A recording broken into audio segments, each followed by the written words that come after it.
walked over here? Or is it usually like, is it usually visible when he's walking around? It's usually like that. Yeah. Just a little bit. Okay.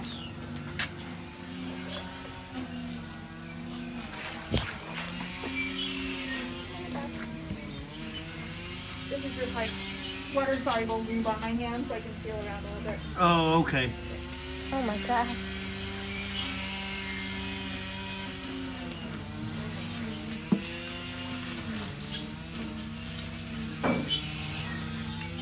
Look. You're gonna be equine vet someday. You gotta look.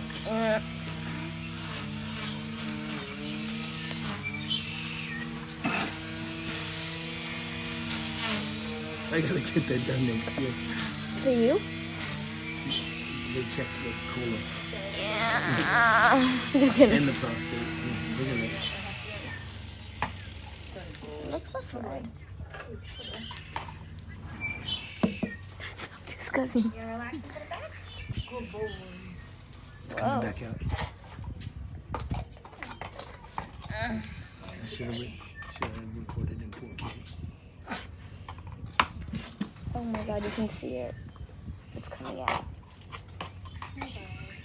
Oh, Ed. So other than right at sort of the tip of it, as I feel around in there, like it feels thick and irritated, but there's not too many like lumps and bumps. But sort of right at the tip of his penis, I can feel kind of one more, which probably you see when when he's protruding normally. But now that the CDC unvaccinated, CDC says you can be outside, you can vaccinate people without masks. So, but my thoughts and concerns are, one, there's actually this kind of delicate balance of normal skin bacteria that live in the sheep, right?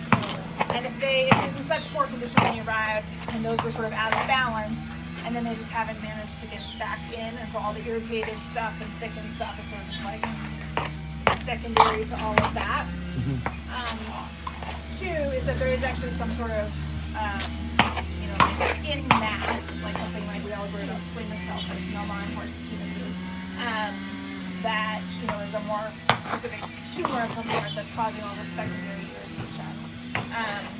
I think the third option, which is pretty unlikely, like some sort of, it doesn't look like, like usually a little splinter or something like that. Usually those just get like one abscess that come to a head, or like some sort of focal infection, whereas this is clearly like the whole thing, right? And he's had it looked like he got a dental back in early March where he was sedated and the whole thing got looked at then. It was still kind of just the same thing, kind of yucky everywhere, but not like one focal, like abscess kind of thing. So I would be tempted to say, if we haven't ever done like basic blood work, just to see if he has signs of like infection, inflammation, things like that, I would do that. I have the ultrasound along, and typically I don't, a lot of times we don't need to ultrasound the sheath, but it's a little poofy on both sides, and it's got all this secondary kind of swelling from the irritation, or those lymph nodes that are big. That would be helpful to know, and we might be able to tell that with the ultrasound. And then last is sort of this debate of, is there Stay back, something Abby. Yeah. that we should biopsy? And if there is, a lot of times we'll actually try to do that in one fell swoop with like having the cryotherapy thing along, so try to clear up any local infection first, and then potentially be ready to sort of biopsy it and freeze the spot if we biopsy it right at the time. So it's kind of done in one fell swoop. And then if the biopsy results come back, that's even more interesting, then we can add additional therapies at that point. Is that sort of in line with what you're doing? If it's the best horse in the world, I always unclip them from green tide or on anything if I'm poking, just because one time you don't, they'll be sad. Yeah.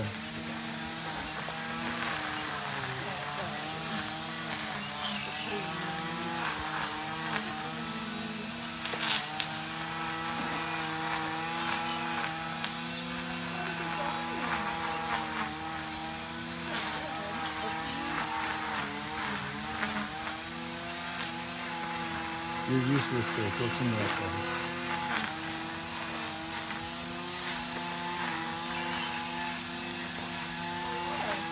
So you were very healthy.